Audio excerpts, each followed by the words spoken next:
describe it with the term Charpy fat pad because it was described by a French anatomist in the early 20th century.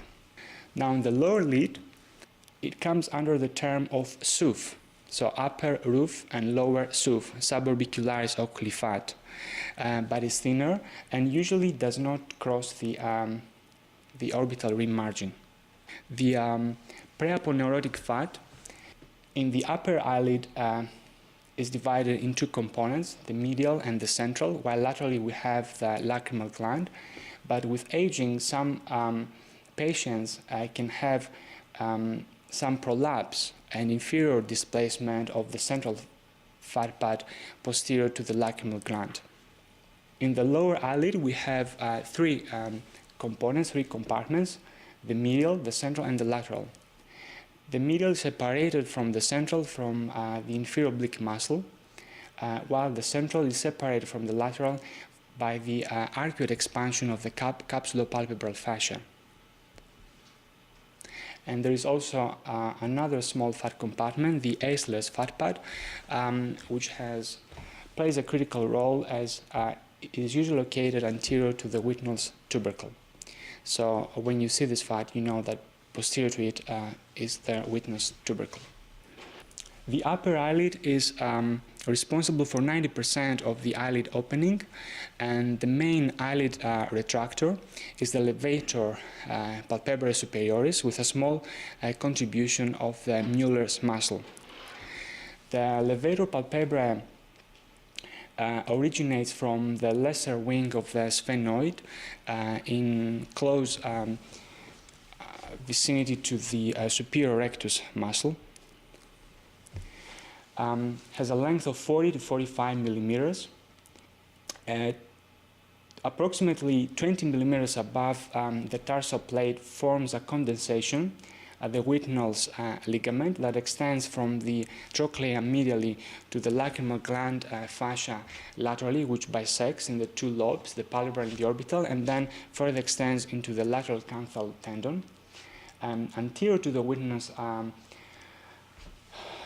ligament, the levator is divided in two components, a posterior which is muscular and the anterior which is aponeurotic, and also the Whitnell's ligament, the levator changes direction from an horizontal to a vertical direction, and of course is innervated by the third nerve, the superior division of the third.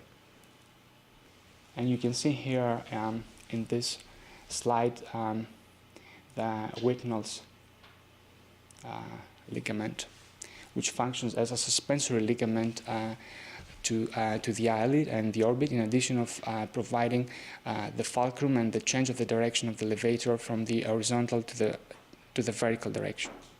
The Mueller's muscle is a smooth sympathetic muscle that contributes to 2 to 3 millimeters of upper eyelid lift, and when it is further stimulated can add an additional 1 to 2 millimeters. Originates from the under surface of the levator and lies between the conjunctiva and the levator muscle, with a length that varies from 15 to 20 millimeters and inserts on the tarsal plate. In the inferior eyelid, the main retractor is the capsulopalpebral fascia that originates from the inferior rectus muscle, with a small contribution from a rather rudimentary Mueller's muscle. And you can see here how the capsulopalpebral fascia originates from the inferior rectus.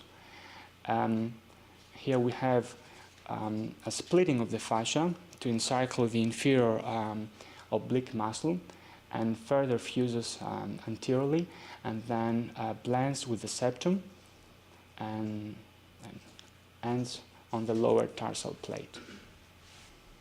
And again, in the lower eyelid, there is another suspensory ligament, the locus ligament, which is the inferior eyelid counterpart of the Whitnell's suspensory ligament, and extends from the medial orbital rim to the lateral canthal tendon. With regards to the irroration and vascularization of the eyelid, there is a complex anastomotic pattern between the internal and external carotid artery. The main artery of the eyelid and the orbit, as you know, is the ophthalmic artery, which is the first branch of the carotid. But the branches of the ophthalmic anastomose with the angular, infraorbital, and superficial temporal arteries that originate from the external carotid. And you can see here the ophthalmic artery that originates from the internal carotid, travels from medial to lateral, and then again switches direction medially to the medial orbital wall. Here we have the lacrimal artery that once has irrorated the lacrimal gland, will split into the lateral palpebral arteries, while medially we have two medial palpebral arteries, which are terminal branches of the ophthalmic artery, in addition to the infratrochlear and dorsonasal. Again here, you can see the lateral palpebral arteries, which are terminal branches of the lacrimal, and the medial palpebral arteries, which originate from the ophthalmic artery. In the upper eyelid, the medial palpebral and lateral palpebral arteries form two distinct arcades. We have a marginal tarsal arcade, 2 to 4 millimeters from the lid margin, and also a peripheral arcade at the tarso-Mueller junction. But over the last decade, I think, there have been described two additional arcades at the level of the orbital rim, which superficial and deep one, which derive from the anastomosis of the supratrochlear and also the frontal branch of the superficial temporal artery. As for the venous drainage of the eyelid, it is mainly located in the fornices, and the majority drains to the middle third of the face, but there are also some contributions from the supraorbital and supratrochlear veins. The lymphatic drainage occurs in inferolateral direction to the preauricular, parotid, and submandibular areas, while the sensory innervation is provided by the trigeminal nerve, V1 and V2. And you can see here the lacrimal nerve, the supraorbital and supratrochlear, the infratrochlear, as well as the infraorbital and zygomatico-fascial from the second division of the trigeminal nerve.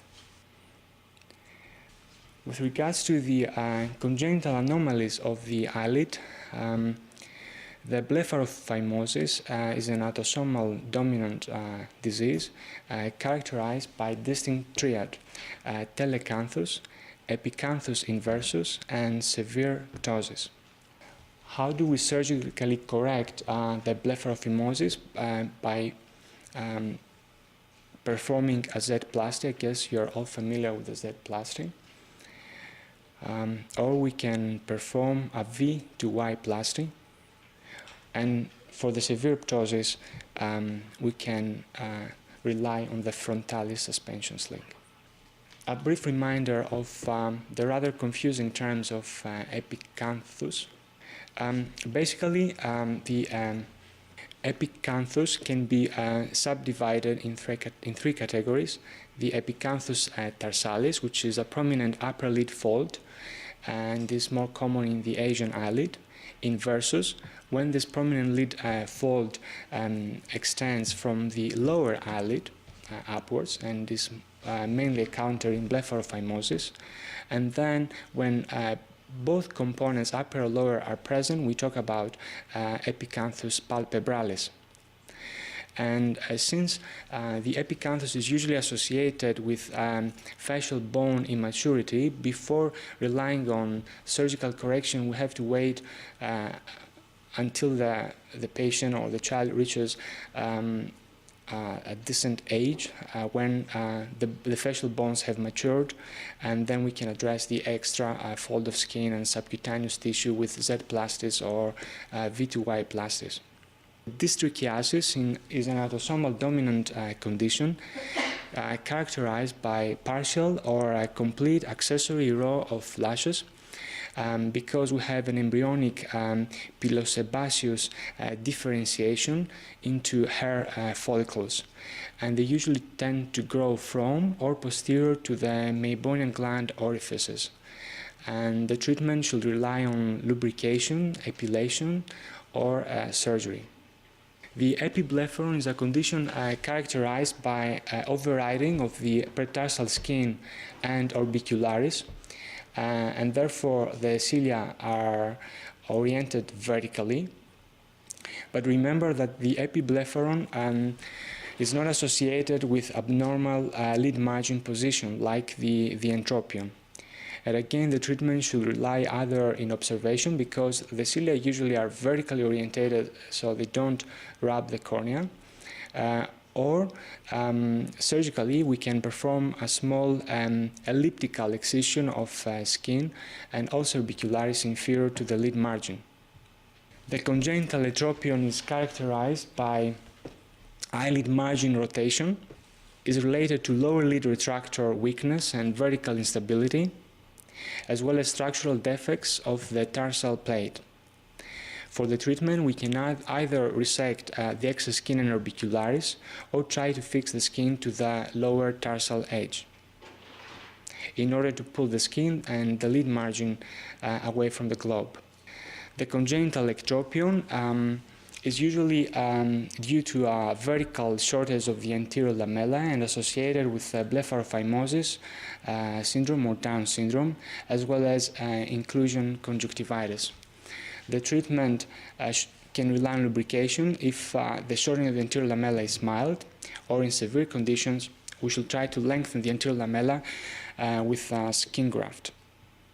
The ankyloblepharon is a rare condition characterized by partial or complete fusion of the eyelids by webs of skin, and can be secondary to thermal chemical burns as ocular cicatricial pemphigoid or Stevens-Johnson syndrome, while the cryptophthalmos, which derives from the Greek crypto, which means hidden eye, characterized by partial or complete absence of the eyebrow, palpebral fissure, eyelashes and conjunctiva, associated with abnormal eyelid structures, as well as severe ocular defects in the underlying eye.